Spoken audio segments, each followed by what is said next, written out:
One विभाग की जमीन पर पीएम आवास कैसे स्वीकृत हुआ, नोटिस, जियो टैगिंग और घर तोड़े जाने को लेकर उठ रहे गंभीर सवाल। वन क्षेत्र में कथित अतिक्रमण कर बनाए जा रहे प्रधानमंत्री आवास को वन विभाग द्वारा हटाए जाने के बाद अब पूरा मामला कई गंभीर सवालों के घेरे में आ गया है। एक तरफ वन विभाग का कहना है कि ग्रामीण द्वारा अधिकार पत्र में मिली भूमि को छोड़कर वन भूमि पर अवैध अतिक्रमण कर मकान का निर्माण किया जा रहा था। वहीं दूसरी ओर सबसे बड़ा सवाल यह उठ रहा है कि यदि संबंधित जमीन वन विभाग की थी तो ग्राम पंचायत और जनपद पंचायत के स्तर से उसी जमीन पर प्रधानमंत्री आवास योजना के तहत आवास निर्माण की प्रक्रिया आखिर कैसे आगे बढ़ी। मामला सूरजपुर जिले के ओड़गी वन परिक्षेत्र अंतर्गत ग्राम करवा चुटकी डांड निवासी विफल पिता नानसाय जाति अगरिया से जुड़ा बताया जा रहा है। वन विभाग द्वारा जारी नोटिस में मकान निर्माण और कथित अतिक्रमण हटाने का उल्लेख किया गया है। नोटिस में कहा गया है कि संबंधित व्यक्ति को वन क्षेत्र कक्ष क्रमांक P1542 में 0.750 हेक्टेयर भूमि का वन अधिकार पत्र प्राप्त है, जिसका सीमांकन कार्य भी पूरा किया जा चुका है। विभाग का आरोप है कि वन अधिकार पत्र में मिली भूमि को छोड़कर अन्य भूमि पर अवैध अतिक्रमण कर मकान का निर्माण किया जा रहा था। नोटिस में यह भी उल्लेख है कि परिक्षेत्र रक्षक मसनकी द्वारा 12 जून 2025 को नोटिस दिए जाने का प्रयास किया गया, लेकिन संबंधित व्यक्ति द्वारा नोटिस लेने से इनकार कर दिया गया था, जिसके बाद अतिक्रमण से संबंधित वन अपराध प्रकरण दर्ज किए जाने का उल्लेख करते हुए ग्रामीण को 7 दिवस के भीतर कथित अवैध निर्माण को हटाने की चेतावनी दी गई। नोटिस के अनुसार ऐसा नहीं करने पर विभाग द्वारा मकान हटाने और कार्रवाई में होने वाले खर्च की वसूली संबंधित व्यक्ति से किए जाने की बात कही गई है। लेकिन अब इस नोटिस को लेकर भी कई सवाल खड़े हो रहे हैं। अब विभाग का दावा है कि ग्रामीणों ने नोटिस लेने से इनकार कर दिया था, तो क्या नोटिस की विधिवत तामीली हुई थी? ग्रामीणों को इसकी जानकारी किस माध्यम से और कब मिली, और यदि 7 दिन की अवधि दी गई थी तो कार्रवाई की पूरी प्रक्रिया क्या रही? इन सवालों का स्पष्ट जवाब सामने आना जरूरी है। बताया जा रहा है कि जिस स्थान पर ग्रामीण प्रधानमंत्री आवास का निर्माण कर रहा था, उस आवास को पंचायत स्तर से पात्र हितग्राही मानते हुए योजना के तहत स्वीकृति दी गई। आवास निर्माण के लिए स्थल का जियो टैगिंग किया गया और योजना की राशि भी हितग्राही के खाते में पहुंची। राशि मिलने के बाद ग्रामीण ने अपना घर बनाना शुरू किया। ऐसे में सवाल यह है कि यदि संबंधित भूमि पहले से ही वन विभाग के रिकॉर्ड में वन भूमि थी और वहां निर्माण की अनुमति नहीं थी, तो प्रधानमंत्री आवास योजना के लिए स्थल का जियो टैगिंग किस अधिकारी या कर्मचारी ने किया? हितग्राही का सत्यापन किस स्तर पर हुआ? आवास की स्वीकृति किस आधार पर दी गई?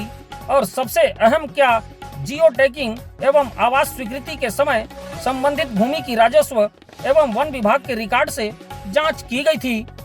क्योंकि प्रधानमंत्री आवास योजना में आवास निर्माण के लिए स्थल का सत्यापन और जियो टैगिंग जैसी प्रक्रिया होने के बाद ही निर्माण की दिशा में हितग्राही आगे बढ़ता है। ऐसे में यदि बाद में वही निर्माण वन भूमि पर अतिक्रमण बताकर तोड़ दिया जाता है, तो इसका खामियाजा केवल ग्रामीण को ही क्यों भुगतना पड़ेगा? यहाँ वन विभाग के साथ साथ ग्राम पंचायत और जनपद पंचायत की भूमिका भी जांच के दायरे में आती है। यदि वास्तव में पंचायत स्तर पर भूमि की स्थिति की जांच किए बिना आवास स्वीकृत किया गया, जियो टैगिंग की गई और सरकारी राशि हितग्राही के खाते में भेजी गई, तो इस पूरी प्रक्रिया में जिम्मेदार अधिकारी कर्मचारियों की जवाबदेही भी तय होनी चाहिए। दूसरी तरफ वन विभाग का अपना पक्ष है। विभाग के दस्तावेज के मुताबिक ग्रामीण को वन अधिकार पत्र के तहत 0.750 हेक्टेयर भूमि मिली हुई है और विभाग का दावा है कि निर्माण उस अधिकार क्षेत्र से बाहर वन भूमि पर किया जा रहा था। यदि यह तथ्य सही है, तो विभाग द्वारा अतिक्रमण हटाने की कार्रवाई का कानूनी आधार क्या है, यह विभाग स्पष्ट कर सकता है। लेकिन इसके साथ ही यह भी स्पष्ट होना चाहिए कि पंचायत स्तर पर आवास योजना की स्वीकृति से पहले भूमि की स्थिति की जांच क्यों नहीं हुई? एक तरफ सरकार गरीब परिवार को पक्का मकान देने के लिए प्रधानमंत्री आवास योजना के तहत राशि देती है, दूसरी तरफ उसी मकान को कुछ समय बाद अतिक्रमण बताकर तोड़ दिया जाता है। तो गलती आखिर किसकी है? क्या ग्रामीण को जमीन की वास्तविक स्थिति की जानकारी थी? क्या पंचायत ने आवास स्वीकृत करने से पहले वन विभाग से अनापत्ति या भूमि की स्थिति की पुष्टि की थी? जियो टैगिंग किसने की? आवास की पहली किस्त किस सत्यापन के बाद जारी हुई? और यदि निर्माण गलत जमीन पर था तो निर्माण शुरू होने से पहले संबंधित विभागों ने इसे क्यों नहीं रोका? ग्रामीण का घर अब टूट चुका है, लेकिन इस कार्रवाई के साथ सिर्फ एक मकान नहीं टूटा है, बल्कि वन विभाग, पंचायत और प्रधानमंत्री आवास योजना की कार्य प्रणाली के बीच समन्वय को लेकर भी बड़ा सवाल खड़ा हो गया है। मामले में निष्पक्ष जांच कर यह पता लगाया जाना चाहिए कि जमीन की वास्तविक स्थिति क्या थी, आवास की स्वीकृति किस आधार पर हुई, जियो टैगिंग किसने की, सरकारी राशि किस प्रक्रिया से जारी हुई, और यदि निर्माण वाकई वन भूमि पर था तो संबंधित अधिकारियों कर्मचारियों ने समय रहते इसकी जानकारी क्यों नहीं दी? क्योंकि अगर गलती ग्रामीण की थी तो कार्रवाई का आधार स्पष्ट होना चाहिए, लेकिन अगर सरकारी तंत्र की जांच और सत्यापन में चूक हुई थी तो उसकी कीमत एक गरीब हितग्राही का घर तोड़कर नहीं, बल्कि जिम्मेदार अधिकारी कर्मचारियों की जवाबदेही तय करके वसूली जानी चाहिए। अब देखना यह होगा कि इस पूरे मामले में वन विभाग, ग्राम पंचायत, जनपद पंचायत और प्रशासन की ओर से क्या स्पष्टीकरण सामने आता है। इसको परिसर रक्षक मसनकी के द्वारा ये नोटिस लेने से इनकार कर दिए थे, ऐसा कहना है विभाग का।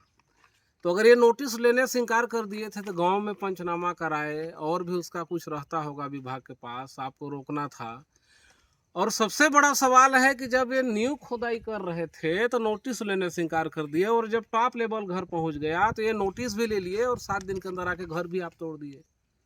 दोनों तरह का बयान, दोनों तरह का कहना है फॉरेस्ट विभाग का। सबसे बड़ा इसमें सवाल है कि जिले में, प्रदेश में और यहाँ पे एक आदिवासी परिवार के साथ ऐसा घटना हुआ है कि प्रधानमंत्री आवास दिया जाता है, जियो टैगिंग होता है, काम होता है, टॉप लेवल चला जाता है। पिछले कितना दिन से काम चालू हो रहा है घर का? साल भर से काम करते हैं। साल भर से आपको कोई नहीं आया तोड़ने? कोई नहीं आया तोड़ने। साल भर कोई नहीं आया तोड़ने। कोई आए थे बताने कि यहाँ तक आपका सीमा है? नहीं आया। कोई नहीं आया था। नहीं आए थे। कोई नहीं आया। सबसे बड़ा सवाल है कि विभाग इनको ऋण पुस्तिका भी इनके पट्टा का नहीं दे रहा है। वन विभाग बोल रहे हैं कि नहीं देंगे। काहे नहीं देंगे भाई? आपके घर का थोड़ी है कि नहीं देंगे। न आप यहाँ पे आके बताओगे, न ऋण पुस्तिका दोगे। सामने वाला घर बनाएगा गरीब कैसे भी करके, उसको आके जेसीबी में तोड़ दोगे। इस नोटिस में पहले कोई नोटिस इनको नहीं दिया गया है, केवल कहने के लिए है कि हम अपना कोरम पूर्ति किए हैं कि हम दे रहे थे तो नहीं लिया। अरे भाई 2025 का नोटिस सामने वाला अगर नहीं लिया तो आज का नोटिस कैसे ले लिया? अगर आज का भी नोटिस नहीं लिया, अगर पहले का नोटिस नहीं लिया तो आज का भी नहीं लेते। इनके खिलाफ अगर कार्रवाई होना है तो पहले का नोटिस नहीं लिए तो आज भी नहीं लेते।